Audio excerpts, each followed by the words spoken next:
Hey real lifers, what's going on? This is Ethan with a video for you on 4 quick tips for better memorization.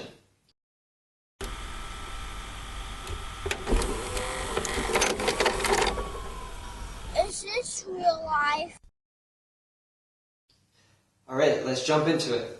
So the first tip I have for you is to always carry around some sort of notepad where you can write down new things that you learn in English. I used to just carry around a real notepad and a pencil, and anytime I would learn a new word or anything else, I would just write it down so that I could study it later. But now it's obviously much more handy with smartphones to be able to download some app like Evernote or to use some other sort of program you have on your phone to note down anything new that you learn in English. The second tip is to use some different apps that are meant to help you memorize things. So the first one, and my favorite, is called Anki.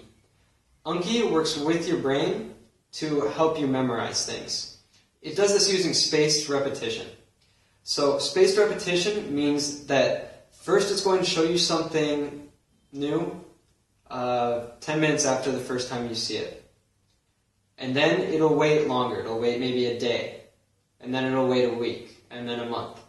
So this way it works the same way that your memory does. Your memory, the first time you see something, it doesn't stay there for very long.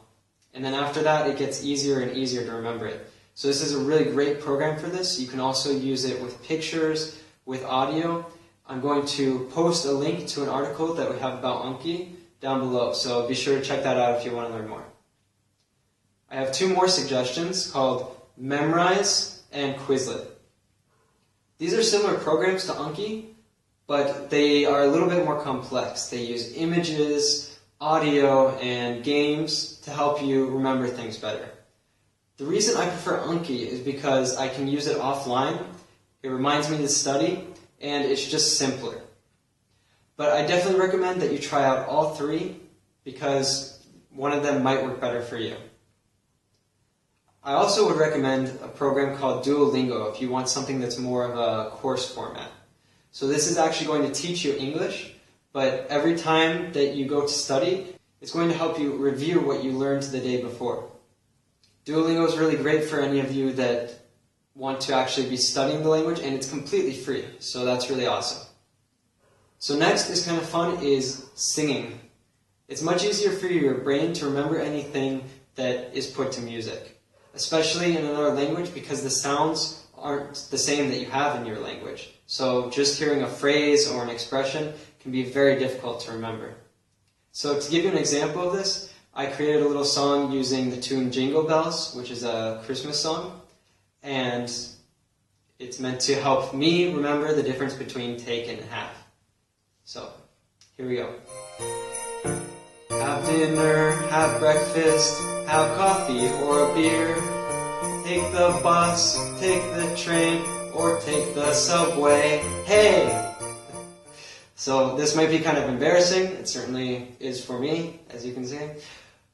But you know, it can be very helpful for remembering. Maybe just sing in your car, in the shower, or any other time that you're alone. If you feel comfortable with that, it's worth trying out. So next is using Wordplay. So Wordplay means that you use something from your language to help you remember something in English. So a quick example of this, if you speak Spanish and you're having trouble remembering the word to run, in English, to run, then you could relate it to the Spanish word turrón, which is a special treat that is very commonly eaten around Christmas in Spain.